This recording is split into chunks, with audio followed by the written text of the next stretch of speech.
ஈரோடு மாவட்டத்தில் காலிங்கராயன் பாசன பகுதிகளில் மஞ்சள் சாகுபடியை உரிய பருவத்தில் தொடங்கிடும் வகையில் உடனடியாக கால்வாயில் தண்ணீர் திறக்க வேண்டும் என விவசாயிகள் அரசுக்கு கோரிக்கை வைத்துள்ளனர். ஈரோடு மாவட்டத்தின் முக்கிய நீர்ப்பாசனங்களில் ஒன்றாக திகழும் காலிங்கராயன் கால்வாயில் ஆண்டுதோறும் ஜூன் 16ஆம் தேதி தண்ணீர் திறக்கப்படுவது வழக்கம்.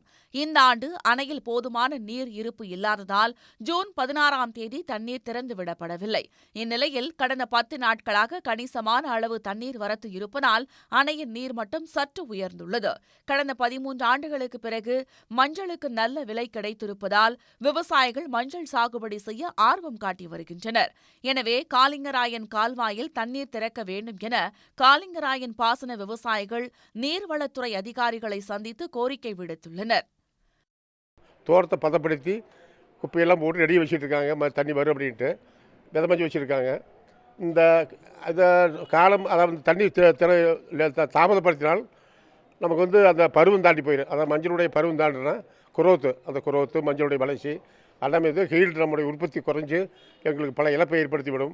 அதனால் உடனடியாக எங்களுக்கு தண்ணி திறந்து ஒரு 4 நாட்களுக்குள் தண்ணி திறக்குமாறு மாவட்ட நிர்வாகத்தையும் பொதுப்பணித்துறை நான் கேட்டுக்கிறோம். மஞ்சள் சாகுபடிக்காக நிலத்தை பதப்படுத்தி விவசாயிகள் தயாராக இருப்பதால் கால்வாயில் இருந்து விரைந்து தண்ணீரை திறந்துவிட வேண்டும் என்பதே விவசாயிகளின் எதிர்பார்ப்பாக உள்ளது. உடனுக்குடன் செய்திகளை தெரிந்து கொள்ள சன் நியூஸ் பெல் ஐகானை கிளிக் பண்ணுங்க.